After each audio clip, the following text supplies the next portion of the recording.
Bom, acho que agora vai, tá? Testando aqui o microfone, não estava funcionando direito. Então vou começar aqui.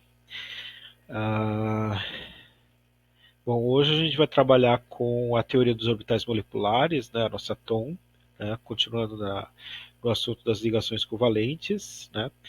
Então vou apresentar aqui de novo pelo Prezi. Então aqui uma definição, né? Ou talvez um comentário, né? Sobre a teoria dos orbitais moleculares. Então, diferente da TLV, né, a teoria dos orbitais moleculares, os elétrons de valência são tratados como se estivessem associados a todos os núcleos da molécula, não uma sobreposição de orbitais como na TLV. Então, se a gente observar aqui, né, essa imagem aqui tirada do J. Lee, no, na TLV, os orbitais atômicos eles são hibridizados para fazer as ligações, mas quando faz a ligação, há apenas uma sobreposição dos orbitais, né? Na teoria dos orbitais moleculares é um pouco diferente. Na interação entre os orbitais atômicos, vai haver uma nova configuração, né? Então, aqui no caso, pelo cálculo da mecânica quântica, há uma nova configuração de orbital. E esse orbital deixa de ser atômico, por exemplo, dois orbitais S atômicos aqui deixam de ser orbitais atômicos e passam a ser um orbital molecular, ou seja, a nuvem eletrônica está envolvendo os dois núcleos aqui de dois átomos, né? Nesse exemplo aqui onde temos, por exemplo, dois átomos de hidrogênio, né? Então a sobreposição dos orbitais. Nessa é como se fosse bolha de sabão aqui, né? Duas bolhas de sabão se unem e tem uma nova configuração, uma bolha maior aqui, tá certo? Então na TLV há apenas uma sobreposição, é como se os orbitais atômicos não interagissem, né? Na teoria dos orbitais moleculares, há um novo cálculo, né, da densidade de probabilidade de encontrar o elétron, que é chamada nuvem eletrônica, né, há um novo cálculo, e nesse caso aqui há um novo orbital, que é o chamado orbital molecular, certo? Aqui também vai ter duas definições importantes, né, para a teoria dos orbitais moleculares que precisa ficar bem clara, né? No caso de orbitais, né, os orbitais são ondas, né? Então essas ondas elas podem interagir, é como se fossem duas ondas, né? Se vocês observarem as ondas, né, nos mares, elas interagindo entre si, né? Aqui são ondas estacionárias. Mas vamos imaginar que duas ondas se encontrem, né, se choquem. Imaginamos os picos das ondas, tá certo? Então, uma marola, né? Se a gente melhora a comparar as ondas com as marolas, né? Não aquela onda já que virou, né? Que já está com espuma, mas sim a marola. Se dois picos dessas marolas se juntam, né? Ela aumenta a intensidade, certo? Se nós temos dois vales de duas ondas, né? Se elas se juntarem, ela vai ficar mais funda, certo? Agora, se um pico e um vale, né, se juntam, essas ondas se destroem, tá certo? A gente vai ver mais para frente esse tipo de interação construtiva e destrutiva. E nesse caso há duas possibilidades. Se as duas ondas tiverem os mesmos sinais, elas se somam. E aí vai formar um orbital molecular aqui, e esse orbital molecular vai se chamar orbital ligante, certo? Onde acontece a ligação, ok? Se por outro lado os orbitais tiverem sinais opostos, o que vai acontecer? Essa interação aqui vai ser destrutiva, né? E aí nesse caso nós teremos a formação do orbital antiligante, né? No caso do orbital ligante, nós temos uma nuvem, uma densidade eletrônica, depois vou mostrar mais alguns gráficos sobre isso, né? Mas aqui o importante, aqui eu tenho o elétron entre os núcleos positivos, e isso vai atrair os núcleos positivos, formando uma ligação, certo? Se por outro lado nós temos densidade aqui eletrônica zero, o que, que vai acontecer? Sobra aqui as cargas positivas dos núcleos. E como essas cargas são iguais, elas tendem a se repelir. E por isso que vai formar um orbital que vai contra a ligação, ou seja, vai destruir a ligação orbital antiligante. Certo? Bom, aqui outro caso aqui. Por que, que a gente desenvolveu uma outra teoria, né, e não ficou com a TLV? Porque a TLV tem algumas limitações. Né, e eu vou mostrar um exemplo aqui, mais para frente a gente vai tentar explicar com a teoria dos orbitais moleculares esse fenômeno. Né? Então aqui na teoria dos orbitais moleculares, né, ela foi desenvolvida nos anos 1920, com o objetivo de explicar os fenômenos que algumas moléculas apresentavam e que não puderam ser explicadas pela teoria de ligação-valência, como, por exemplo, a molécula de O2. Né? O oxigênio ele é paramagnético, tem elétrons desemparelhados. Né? Aqui, nessa imagem, vou aproximar a imagem aqui, se a gente pegar oxigênio líquido, então se a gente abaixar a temperatura, a gente consegue passar o oxigênio do estado gasoso para o estado líquido. E se eu aqui tenho um superímã, né? E se eu passar esse líquido por esse superímã, a gente pode perceber aqui que esse oxigênio líquido ele interage com esse ímã, né? Ele é atraído por esse ímã, ok? Então, assim, se uma substância interage com o campo magnético, isso significa que essa substância é paramagnética. Ou seja, provavelmente ela tem elétrons desemparelhados na camada de valência. Tá certo? Então, pela TLV, né, se a gente fizer a análise da molécula do oxigênio, se a gente fizer a análise da molécula do oxigênio pela TLV, ela mostra que o oxigênio é diamagnético, tá certo? Depois mais para frente eu vou mostrar isso.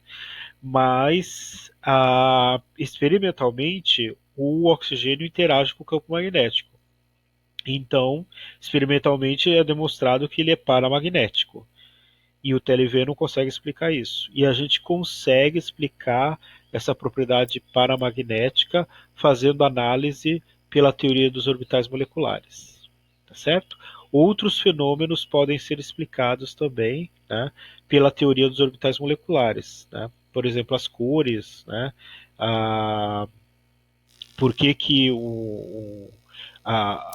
uma substância emite cor ou não, e aí a gente vai trabalhar mais especificamente nos complexos, que são a maioria dos complexos de metais de transição são coloridos, e por que, que eles são coloridos e por que, que eles mudam de cor. Né? Por que, que alguns átomos, por exemplo, alguns elementos, como o cromo, têm várias cores. Né? E a gente vai descobrir isso analisando a teoria dos orbitais moleculares lá na frente, né, quando a gente for trabalhar por complexos. Por enquanto, a gente vai trabalhar com moléculas simples, né, e não vai analisar cor e só as propriedades magnéticas e as ligações, as forças das ligações. Certo? Aqui eu só tenho só mais uma imagem. Né? Então, aqui no caso, o oxigênio líquido, né, eu consigo diminuir a temperatura até conseguir o oxigênio líquido. E aqui, se eu jogar oxigênio líquido e nitrogênio líquido em um ímã, tá certo?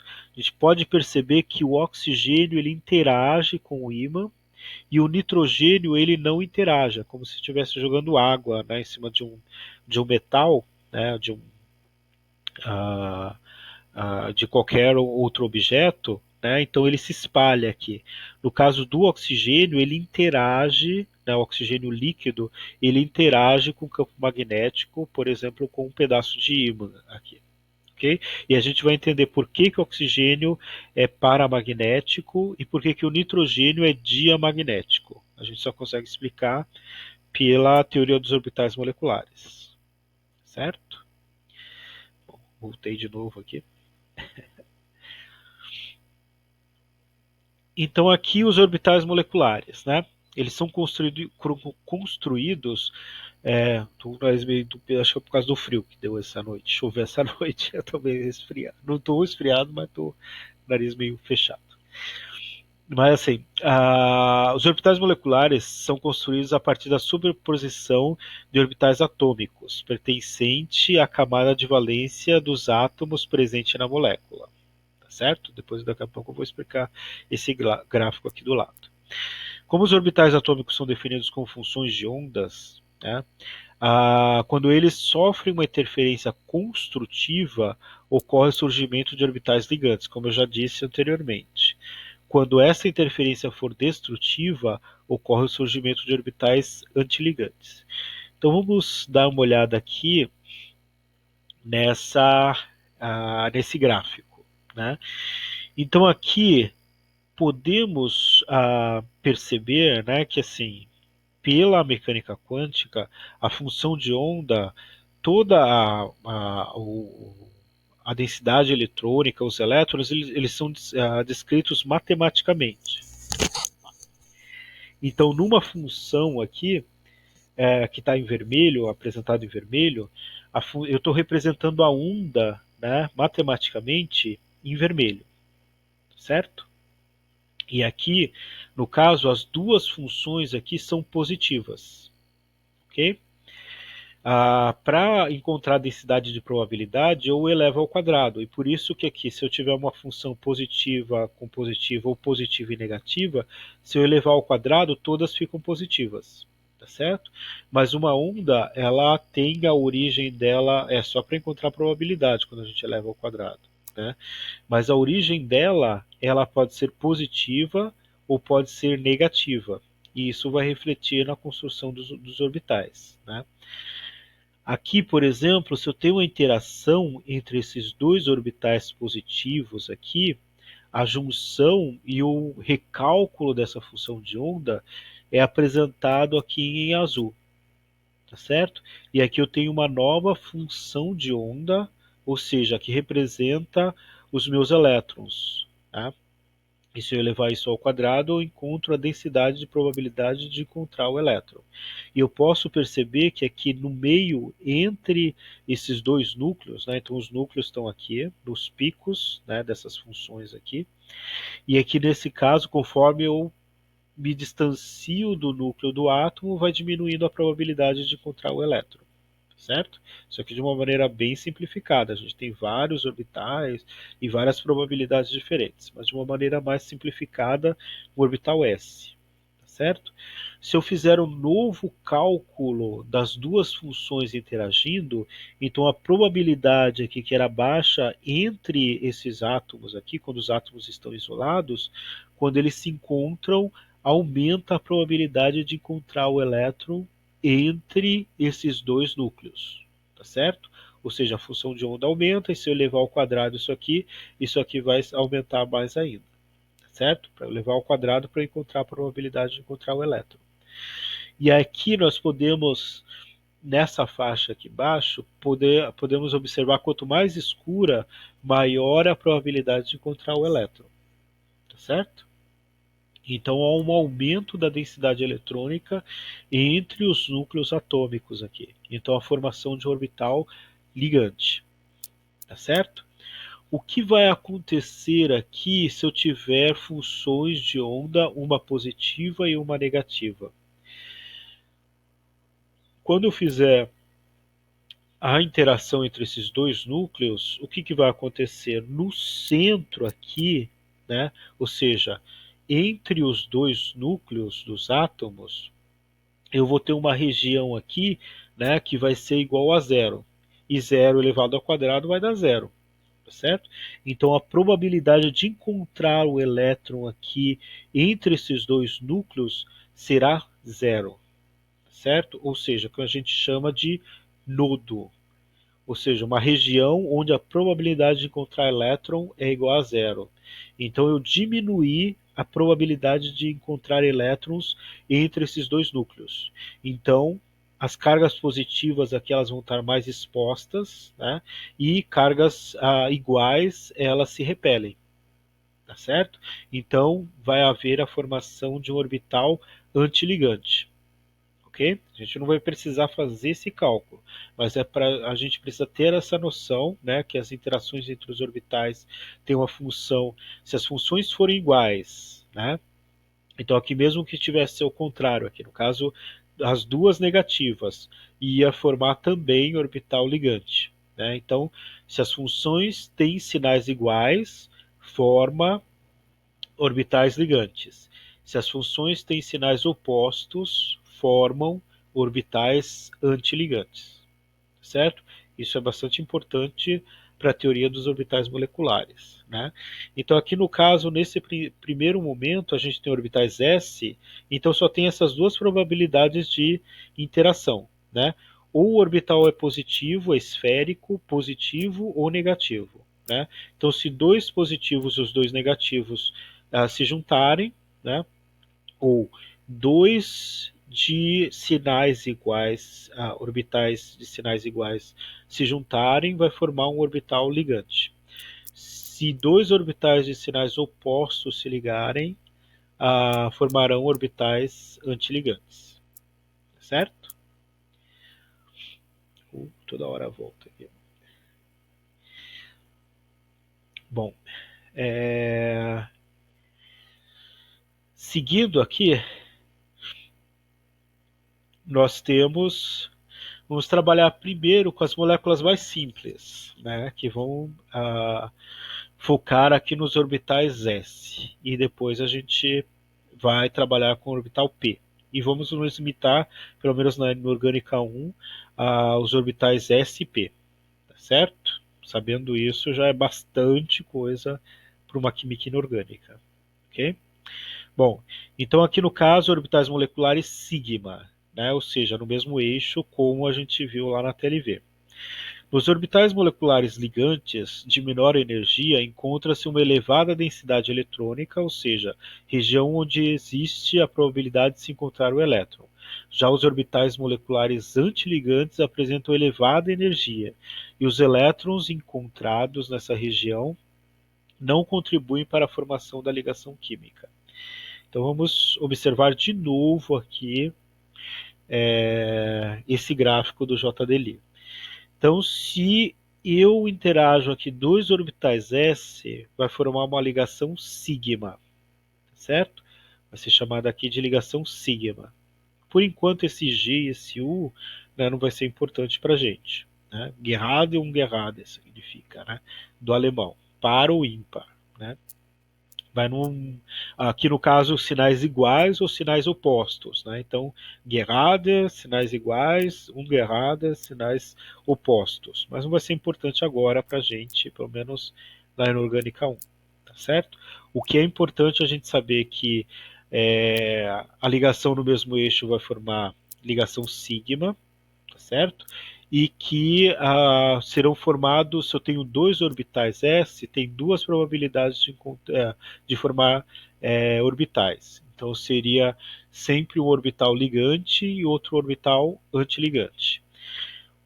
O orbital ligante ele é mais estável, então na ordem energética, então no diagrama vai ser importante para a gente. Né? O orbital ligante ele vai ser mais estável e a energia vai ser menor e os elétrons terão preferência em ocupar esses orbitais ligantes. Tá certo? Os orbitais antiligantes, eles têm uma energia maior.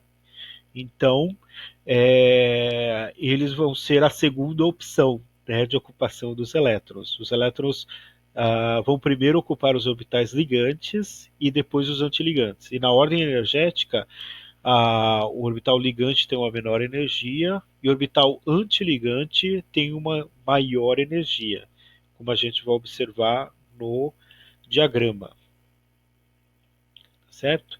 Então aqui no caso nós temos, por exemplo, a gente vai analisar melhor aqui o do hidrogênio, mas num primeiro momento, só para mostrar aqui nessa primeira figura, depois eu vou repetir ela de novo, né? Então eu tenho os orbitais de uma maneira mais adequada. Aqui é só como está no Brown, né? Então aqui nós temos os orbitais atômicos separados, quando eles se juntam, eles formam os orbitais antiligante e ligante.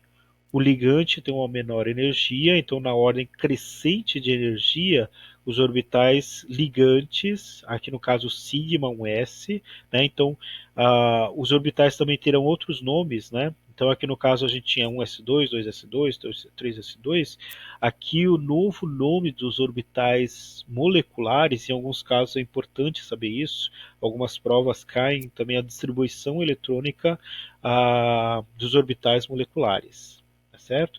Então o primeiro orbital aqui vai ser o sigma 1s, tá certo? Aqui para a molécula de hidrogênio. E depois nós temos o sigma 1s estrela, que é o orbital antiligante. Então, de menor energia vem primeiro, depois o de maior energia vem em segundo. E para representar diferencial ligante do antiligante, o orbital antiligante vai ser representado com uma estrelinha aqui.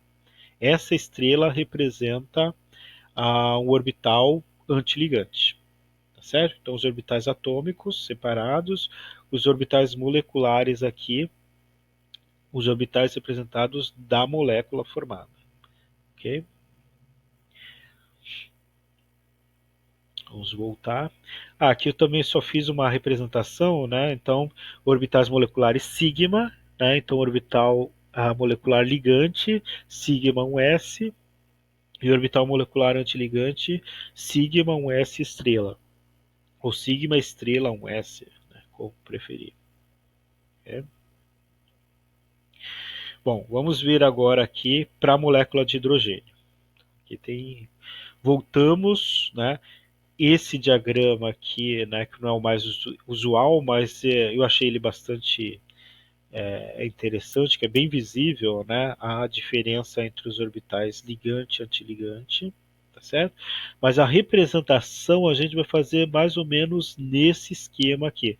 Depois tem representações mais simples. Na resolução de exercícios eu vou mostrar para vocês, né, de maneira mais simples como representar esse diagrama. Mas aqui essa é a representação correta do diagrama dos orbitais moleculares. Eu tenho um orbital aqui, um átomo de hidrogênio aqui e outro átomo de hidrogênio aqui, certo? O hidrogênio, a distribuição eletrônica é um S, né? Um S1. Aqui não está representado, né? Já foi distribuído, mas aqui eu tenho um elétron aqui no orbital atômico original e um elétron no outro átomo, tá certo? Esses dois orbitais atômicos eles se unem para formar dois novos orbitais. Então é sempre assim. A quantidade de orbitais originais vai ser a quantidade de orbitais moleculares. Então, se eu tenho um orbital aqui e um orbital aqui, é um orbital de um átomo e outro orbital do outro. Então, um mais um, dois. Então, formarão dois orbitais moleculares. Um orbital ligante e o outro antiligante. Certo? E aí eu faço uma nova distribuição eletrônica de menor energia para maior energia. Como tinha um elétron aqui e um elétron aqui, eu distribuo como na distribuição eletrônica. Como eu só tenho um orbital aqui nessa subcamada aqui, então eu preencho com os dois elétrons aqui nessa subcamada, certo? Então aqui nesse caso vai ficar dois elétrons no orbital sigma 1s e aqui no caso não sobrou nenhum elétron aqui para o orbital antiligante, o sigma estrela 1s, certo? Bom, outra questão importante aqui vai ser calcular a ordem de ligação, certo? Então, na ordem de ligação, a ordem de ligação é o número de ligações que unem um par específico de átomos. Como que eu vou fazer esse cálculo da ordem de ligação? Eu vou pegar o número de elétrons e orbitais ligantes e vou pegar o número de elétrons e orbitais antiligantes. Fazer a subtração um do outro e dividir por 2. Tá certo? Essa será a ordem de ligação. Ok? Então, por exemplo, na molécula de hidrogênio, aqui no orbital ligante eu tenho 2 elétrons, certo? Então vai ficar 2. No orbital antiligante eu não tenho nenhum elétron, então é 0. 2 menos 0 dá 2, 2 dividido por 2 dá 1. Então a ordem de ligação aqui para a molécula de hidrogênio é igual a 1. Significa que entre os átomos de hidrogênio eu tenho uma ligação simples. Uma ligação é uma ligação simples, certo? Então, ordem de ligação 1, tá, é ligação simples. Ordem de ligação 2, ligação dupla. E ordem de ligação 3, a ligação é tripla. A gente pode, talvez eu vou passar alguns exercícios, que a ordem de ligação pode ser 1,5, por exemplo. Isso significa que a molécula apresenta ressonância, né? Então não é uma nem duas, mas é uma ligação e o par de elétron está sendo compartilhado entre a ligação e um átomo específico, né? Ela não está fixa, né, na ligação, e sim entre a ligação e um átomo, né? E aí a molécula apresenta ressonância, certo? Bom, vamos seguir aqui. Vamos pegar agora a molécula de hélio, uma molécula hipotética de hélio, certo? O diagrama é muito semelhante, né? Aqui nós temos dois elétrons aqui, né? O hélio tem dois elétrons. Então a configuração eletrônica do hélio é um s2.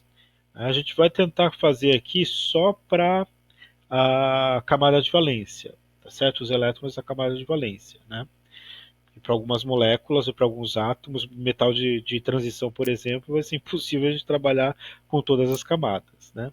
Mas alguns livros apresentam as camadas inferiores quando o átomo tem poucas camadas, né? Mas geralmente a gente pega só a camada de valência, ok?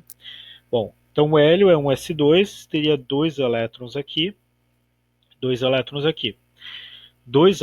orbitais formam dois novos orbitais moleculares, o orbital ligante e o antiligante, sigma 1s e sigma estrela 1s, certo? Como eu tenho dois originalmente aqui, dois aqui, eu tenho um total de 4 elétrons. Então, vou fazer uma nova distribuição eletrônica. 1, 2, 3, 4. Tá certo? Nesse caso, qual seria a configuração eletrônica? Então, quando a gente tem um S2, 2S2, 2P6 e assim por diante, a gente tem uma nova configuração molecular aqui, eletrônica, para a molécula. Então, aqui está faltando, ó, erros do JDL, né? Está faltando uma estrela aqui. Mas aqui no caso, 1s2, então aqui sigma 1s2, então aqui no caso orbital, e agora eu coloco, para facilitar, né, a visualização, eu coloco entre parênteses, né, na distribuição normal a gente não coloca parênteses.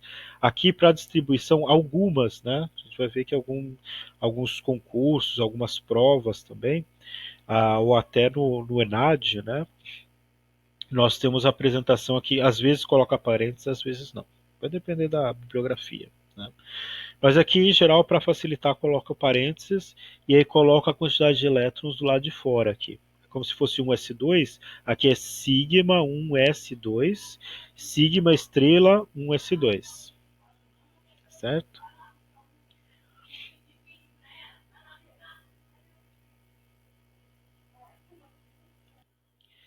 Bom, voltando aqui, então nós temos aqui a configuração eletrônica da molécula, né? Então sigma 1s2, sigma estrela 1s2, certo? Nesse caso aqui, nós podemos calcular a ordem de ligação, então nós temos dois elétrons em orbital ligante e dois elétrons em orbital antiligante. Então 2 menos 2 dá zero, dividido por 2 dá zero, ou seja, a ordem de ligação é igual a zero, né? Isso confirma que uma molécula de hélio ela não existe, né? Não há ligação entre dois átomos de hélio, certo?